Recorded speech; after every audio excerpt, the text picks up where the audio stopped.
Нуус нэгэр бүс замын хөдөлгөөний аюулгүй байдлыг сурч байна. Өнөөдөр бид замыг хэрхэн аюулгүй гарах зөв суухыг сурна тийм ээ. Жижиг даларчууд хамтдаа ажмаар боломжтой гудамжсан дээр аюулгүй байдал бидний хүсгүдэг. Иглөөний нарны гэрэл гэрээс гарлаа ээж хэлэл зогс далавчуудаа сайн байр. Гүүрэн гарцаар зүүн баруун тийш харна юлбар шарн зогс ногооны яв зүв хийн.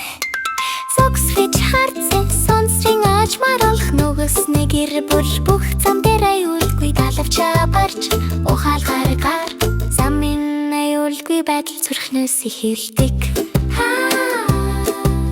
Машин суухдаа хамгаалалтын бүстэй зүгэглэг гэж бүс хэлэн баяулгүй тавт тухтай бүр гэрэл асч байна ээлдээ хүлээ төвчээр бол өдөр бүр сурдаг хичээл бүстэй зүүсэн жаахан хүлээ аюулгүй жижиг нөхснөө дунд бахархдаг ажмаар тайван ярах хэрэггүй аюулгүй байдал үргэл явуулдаг хаасайгүй яту машин зогсон яст мэхийг ихлээд гаргаснаа та тусхан сайн ухаалаг гэлдэл бид парктай үйл их жижиг сул хамааран бүгд харж чадна аюулгүй бочгол гар төрхөр нуус нэгэр бүшлэн өдөр баяр цайгаар салж байна бүштэй аюулгүй байдлын жижиг сургам жургэлж бидэнтэй гарадох том мэндэн сэглэл тахлаар бид өдөр шүн аюулгүй алхаж аял болно цаа